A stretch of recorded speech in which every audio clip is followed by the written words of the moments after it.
Hello everybody, and thank you so much for joining me today. My name is Margaret Wright, and I will be answering the discussion questions for Module 3.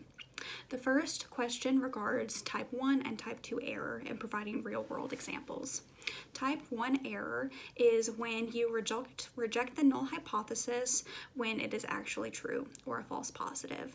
An example for this would be during the 2020 election, where everybody believed that Hillary Clinton would win based on previous polling and exit polls. However, this was incorrect, and Donald Trump ended up winning and Hillary Clinton lost.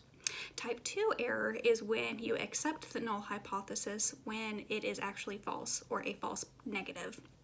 An example of this would be at the beginning of the COVID-19 pandemic.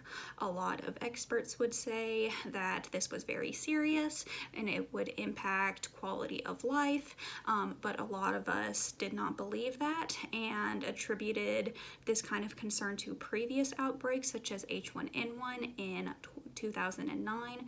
However, we later found out that these concerns were valid and that the COVID-19 virus was very serious and would impact quality of life and daily activities to this day.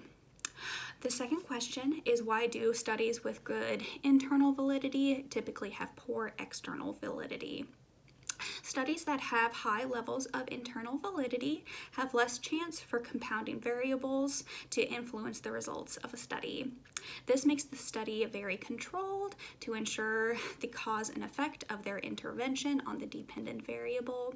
However, this is very difficult to replicate and apply in real-world settings that do not have the same level of control.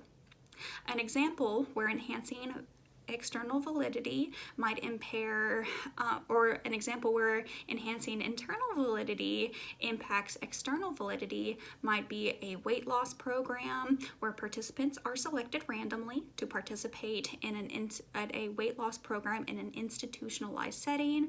Think maybe the Biggest Loser Ranch, where they cannot leave and receive a very specific diet and exercise program to influence weight loss. This study can show dramatic short-term weight loss results, but cannot really be applicable in real-world settings because the average person does not have the same amount of time and economic resources to be able to afford to participate in this kind of program. Sampling is a large factor in this and how you can replicate the study in other settings. For example, if you tried to input a Biggest Loser Ranch type program in an area that has mostly people of low socioeconomic statuses, these kind of people would not have the same kind of results if they tried to participate in the program, because they would have to pay for the program themselves, which would be very expensive, and they would probably have to take off time from work that they would not be able to afford. The last question regards the operational definition and how it can help or hurt validity. According to the nutrition research textbook, operational definition is the definition of a concept that translates the verbal meaning into a measurement, and this could be deciding the specific way a variable will be measured. An example of the operational definition could be the measurement of intelligence by having participants randomly selected who have completed at least a high school level of education take a standardized English test.